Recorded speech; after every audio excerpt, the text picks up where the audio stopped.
सो अब हम सारे ऑर्गेनल्स ईच सब डिटेल में डिस्कशन करेंगे. First will talk about endoplasmic reticulum.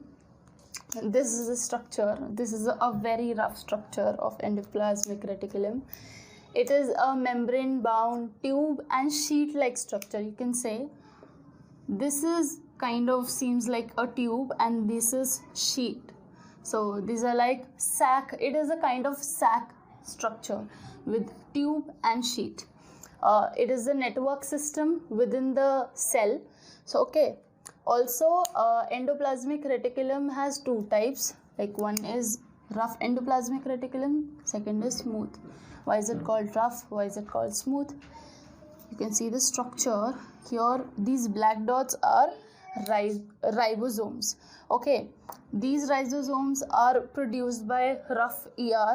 That's why it's all over the surface of rough ER, whereas smooth endoplasmic reticulum does not do that.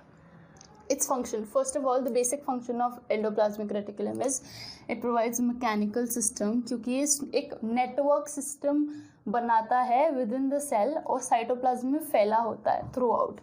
तो ये एक mechanical support देता है सेल को, network बना के रखता है. ऑल्सो ये मैन्युफैक्चर करता है बहुत सारे हॉर्मोन्स एंड एंजाइम्स और उनके ट्रांसपोर्टेशन की भी रिस्पॉन्सिबिलिटी इस पे होती है. Manufacturing of all the hormones that are needed in the cell and the enzymes that are needed in the cell are manufactured plus transported by ER itself.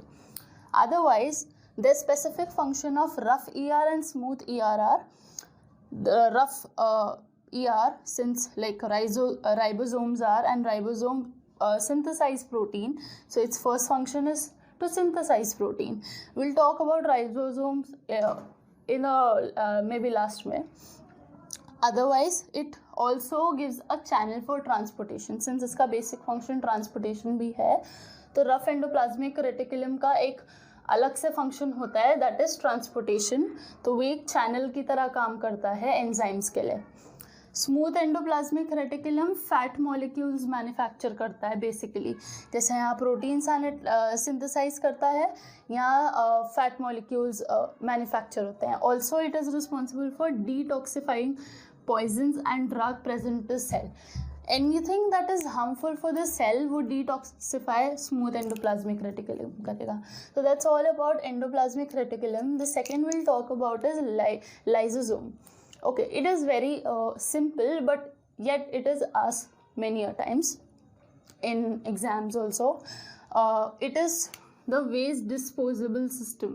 like जो भी waste होगा हमारे सेल में that is not required, वो यहाँ जाएगा. यहाँ क्या होगा, ये एक sac like structure होता है जिसमें बहुत सारे digestive enzymes होते हैं.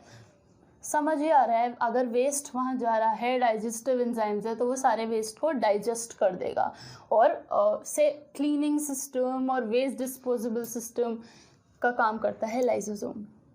It is evenly distributed. It is like बहुत सारे होते हैं वो और इवनली डिस्ट्रीब्यूटेड होते हैं पूरे साइटोप्लाज्म में. इसका बेसिक फंक्शन होता है ऑब्वियसली इसका मेन इज़ डाइजेशन, क्योंकि इसमें डाइजेस्टिव एंजाइम्स होते हैं. तो ये सारा जितना भी वेस्ट होता है हमारे सेल का वो सब डाइजेस्ट करता है. Destroy foreign particle in the sense something that is not required in the cell, something that is foreign, that is not common to the cell. It destroy that foreign particle. Autolysis, though it is not a function, but it is a condition wherein say it is self digesting condition, wherein जब cell में कुछ खराबी आ जाती है तो at times lysosome burst कर जाता है. तो क्योंकि उसके अंदर बहुत सारे डाइजेस्टिव एंजाइम्स होते हैं तो वो सेल के ही बहुत सारे ऑर्गेनल्स को डाइजेस्ट करने लग जाते हैं, खुद को डाइजेस्ट करने लग जाता है और वो सब खराब होने लग जाता है. दैट इज़ वाई इसी ऑटोलिसिस की वजह से they are oftenly called suicidal bags of the cell. So ये वाला पॉइंट मैंने हाईलाइट इसलिए किया है because most of the questions ऐसे ही फॉर्म आते हैं कि which is the suicidal bag of the cell, what is the function of suicidal bag of the cell. या The third organelle we're going to talk about is mitochondria. So this is the structure of mitochondria. This is the outer layer, this is the inner layer, Here it is like finger-like structure inside it. DNA is also present. I'll tell you what function it performs, but this is the structure. Okay, let me talk about it. First of all, mitochondria is present in both animal cell, plant cell, regardless of whatever it is. It's present in both of them. The inner cell, this inner cell is actually finger-like projection. ऐसे finger like projection होते हैं, and इसका basic काम ये होता है कि surface area बढ़ा देता है माइटोकॉन्ड्रिया का. अंदर का जितना पार्ट होता है वो वहाँ जितनी भी चीज़ें होनी होती है उसका सरफेस एरिया बढ़ जाता है. ओके, जो बाहर की ये लेयर है, आउटर लेयर जो है, ये रादर स्मूथ होती है और पोरस होती है. माइटोकॉन्ड्रिया में बहुत सारे एंजाइम्स प्रेजेंट होते हैं. ओके, माइटोकॉन्ड्रिया का बेसिक फंक्शन है कि वो केमिकल रिएक्शंस कराता है, केमिकल रिएक्शंस के लिए एनर्जी प्रोवाइड करता है, and it is called power house of the cell. Okay, तो इसके अंदर बहुत सारे एंजाइम्स होते हैं. जितने भी केमिकल रिएक्शंस होने वाले होते हैं या रेस्पिरेशन, बेसिक इसका जो मेटाबॉलिक रिएक्शन होता है वो रेस्पिरेशन के लिए होता है और वो माइटोकॉन्ड्रिया रिस्पॉन्सिबल होता है. तो ये रेस्पिरेशन के लिए जितने मेटाबॉलिक रिएक्शंस होने वाले होते हैं उनके सारे एंजाइम्स इसके पास होते हैं और ये सारा मेटाबॉलिक रिएक्शन यही कराता है. ये थोड़ा डिफरेंट है. माइटोकॉन्ड्रिया बहुत ऐसे, एक तो बहुत इंपॉर्टेंट टॉपिक है, ऊपर से वो डिफरेंट है. वाई? बिकॉज इसका खुद का डीएनए है. दो न्यूक्लियस में डीएनए है, बट ये अपना अलग से डीएनए रखता है. इसके पास राइबोसोम भी है. राइबोसोम प्रोटीन, राइबोसोम है तो अपना अलग से प्रोटीन भी सिंथेसिस करता है. तो इसके पास अलग से डीएनए भी है. तो ये डीएनए का कारण क्या है यहाँ फंक्शन में? पहले तो power house of the cell. Power house means energy provide करता है. जितना भी काम मेरे सेल में होने वाला है उसके लिए एनर्जी माइटोकॉन्ड्रिया रिस्पॉन्सिबल है उसके लिए. अदरवाइज ये जो एनर्जी देता है ये एटीपी के फॉर्म में देता है. ये इसको एनर्जी करेंसी बोलते हैं, एडिनोसाइन ट्राइफॉस्फेट. और ये जितने भी केमिकल, ये जो एनर्जी होती है ना, जितने भी कंपोनेंट्स बनने वाले होते हैं हमारे सेल में, जितने भी काम होने वाले होते हैं, ये एटीपी की मदद से होते हैं. Okay, next is, this is all about mitochondria. This is the structure, it is very important structure. ये याद रखना है फिंगर लाइक स्ट्रक्चर की सरफेस एरिया इंक्रीज हो जाता है. सरफेस एरिया किस लिए इंक्रीज होगा? केमिकल रिएक्शन के लिए, formation of ATP. Next is Golgi apparatus. This is the structure. These are vesicles, this are cistron, and this is like a sac-like structure. ये बहुत smooth, flattened, membrane bound structure होता है. ये जितने sac है ना, ये बहुत parallelly present होते हैं एक के ऊपर एक. और although most of the time कह सकते हैं ये आधे कभी कभी at point ये ER से कनेक्ट हो जाता है, एंडोप्लाज्मिक रेटिकुलम. ओके, तो इसलिए इसको सेक्रेटरी ऑफ द सेल भी बोलते हैं, क्योंकि ER मेजर फंक्शन या मेजर सिंथेसिस, मैन्युफैक्चरिंग, ट्रांसपोर्टेशन के लिए रिक्वायरमेंट ज़रूरी होता है. And same goes for this also. इसका भी काम स्टोरेज, मॉडिफिकेशन, पैकेजिंग ऑफ जो भी प्रोडक्ट बन रहे हैं, इसलिए ER से कॉन्स्टेंटली कनेक्टेड होता है कि ER में जो भी होगा, फैट मॉलिक्यूल बने या प्रोटीन बनेगा, वो सब पैकेज यही करेगा, स्टोर ये करेगा, एंड ट्रांसपोर्टेशन में भी ER की यही हेल्प करेगा. और व्हाटएवर ये भी जो चीज़ बनाएगा उसका सिंथेसिस, मतलब वो एक दूसरे पे डिपेंडेंट होते हैं. तो at times they are connected. ये वेसिकल से सराउंडेड होता है. ये जो सारा सैक है इसको सिस्ट्रिन बोलते हैं. ये सब वेसिकल से कनेक्टेड होता है. यहाँ पे सब पैकेजिंग होती है.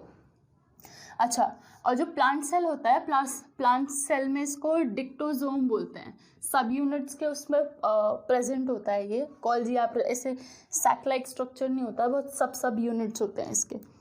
फंक्शन ऑलरेडी मैं बता चुकी हूँ, let me just recall it. Secretory of the cell, formation, lysosome का फॉर्मेशन में भी इसका बहुत बड़ा रोल है. ये लाइजोसोम जितने भी प्रेजेंट होता है हमारे सेल में, उसका फॉर्मेशन के लिए रिस्पॉन्सिबल गोल्जी एपरेटस होता है. ये शुगर जितनी किसी भी फॉर्म में हमारे सेल में शुगर प्रेजेंट हो, उसकी कन्वर्जन गोल्जी एपरेटस पर डिपेंड करती है, either from complex to simple और simple to complex. It depends on Golgi apparatus. It has basic function storage, modification, packaging of whatever products they are producing or ER is producing, वो सब vesicle में जाके pack हो जाते हैं. And sac like structure होता है तो इसका सरफेस एरिया भी बहुत होता है केमिकल रिएक्शंस के लिए और प्रोडक्ट्स जो भी कंपोनेंट्स वगैरह जो भी बन रहे हैं उसके लिए. Okay, the next is plastids. These are actually the largest organelle present only in plant cell. These are only present in plant cell, not in animal cell. It contains numerous membrane that are called stroma. Also, it is very similar. It structure and the function is very similar to mitochondria. It also has its own DNA and rhizosome, just like mitochondria. Also, it is of three types: leucoplast, chromoplast, chloroplast. Leucoplast is known for being colorless. Chromoplast is actually colored, and chloroplast in green in color. All of them have different function. This is actually white or colorless. Its basic function is the storage of starch, oils and protein granules. In plant, whatever starch is stored, oil, protein granules formed inside the plant cell, it is stored in leucoplast. This is the colored chromoplast. Chromo, obviously name suggests, colored part. Okay, this is actually responsible for all the colored characteristic in the plant, like colorful leaves, fruit, or whatever color it gives. Chromoplast is responsible for that. Third is chloroplast. It's green in color, contains chlorophyll. Also, it has yellow and orange pigment also. And its basic function is responsible for photosynthesis, that is making of their own food. Okay, so this is what that you guys have to know about plastid. Next is vacuole. Vacuole is actually storage sac, just like a storage box. Whatever it is, we have to store in vacuole. For solid or liquid content जो भी है हमारे cell में, वहाँ vacuole में store होगा. Single membrane ऐसे एक स्ट्रक्चर होता है इसका बड़ा सा. एक सिंगल मेम्ब्रेन होती है उसकी बाहर, आउटर मेम्ब्रेन, जिसको हम टोनोप्लास्ट बोलते हैं. इसके मतलब फ्लूइड, इसके अंदर एक फ्लूइड होता है, उसको हम सेल सैप बोलते हैं. ये जो सारा पार्ट है ये सारा cell sap. It is actually smaller in size in animal cell as compared to plant. Plants में बहुत बड़ा होता है, like very large, कि कभी कभी 50-60% प्लांट सेल के अंदर वैक्यूल अकेला ही कवर कर लेता है, जबकि एनिमल्स सेल में कंपैरेटिवली ये स्मॉलर होता है. इसका फंक्शन इज रिजिडिटी प्रोवाइड करता है सेल को. बड़ा है प्लांट्स पे सेल में स्पेशली बड़ा है तो ये एक्चुअली में उसको रिजिडिटी, टर्जिडिटी, सपोर्ट प्रोवाइड करता है. स्टोरेज, शुगर, प्रोटीन और जितने एसिड एंजाइम्स की स्टोरेज होती है वैक्यूल वो भी करता है, except for solid liquid content. ये सारे शुगर, प्रोटीन और एसिड एंजाइम्स ये सब भी स्टोर होते हैं इसके पास. Last is ribosomes. ओके, हम राइबोसोम का डिस्कशन तब भी कर चुके हैं जब हम माइटोकॉन्ड्रिया पढ़ रहे थे, तब भी कर चुके हैं जब हम एंडोप्लाज्मिक रेटिकुलम कर चुके थे.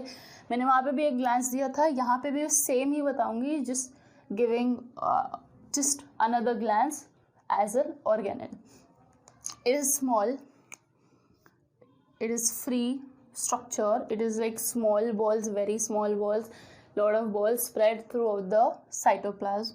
It is mainly attached to endoplasmic reticulum. क्यों? क्योंकि मैंने आपको बताया था एंडोप्लाज्मिक रेटिकुलम के दो टाइप होते हैं, rough endoplasmic reticulum, smooth endoplasmic reticulum. तो ये कहाँ होता है? Rough endoplasmic reticulum. उसके सारे सरफेस पे स्प्रेड होता है. Why? Protein synthesis. Rough endoplasmic reticulum का main function is synthesis of protein. वो किस लिए होता है? राइबोसोम की वजह से होता है. तो इसका मेजर रोल जो होता है पूरे उसमें वो प्रोटीन सिंथेसिस होता है. So that's all we have to talk about cell organelles.